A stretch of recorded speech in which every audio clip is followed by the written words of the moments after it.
this is the first time where all of these songs feel like I'm reading my journal out loud or something. It's like they're very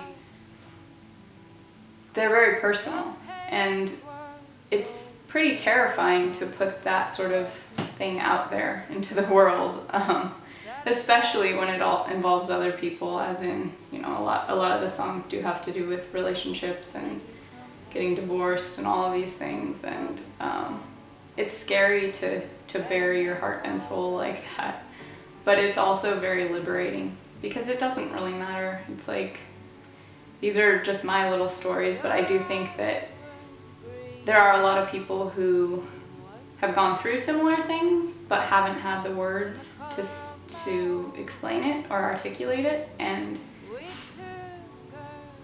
it's nice to give a voice to some of those people.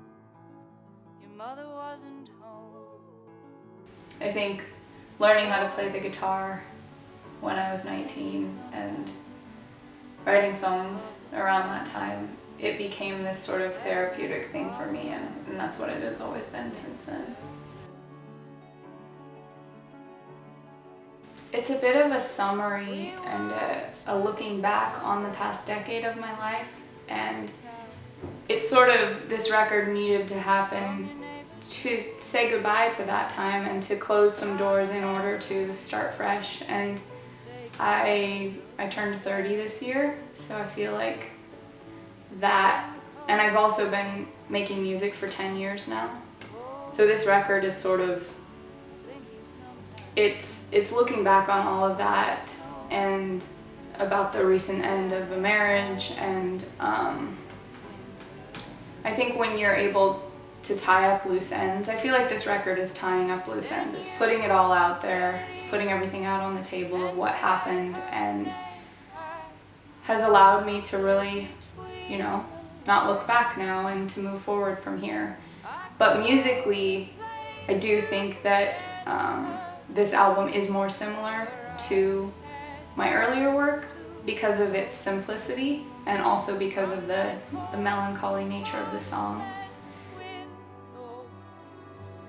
But because I stripped things down again, I think that it does come across as being a little bit of a setback, as in I didn't expand the band. I don't have a 10-piece band now. I did just come back to myself. So, and that's where I started. So it's a bit of both, I think.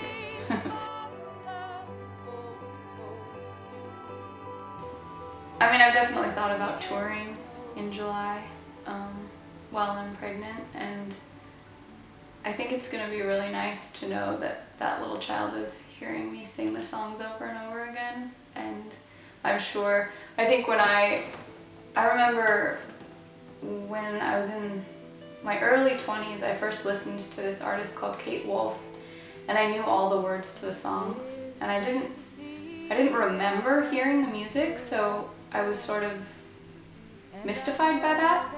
And I called my mom and I asked her about it, and she said that she and my dad had listened to Kate Wolf records when I was like under 2 years old.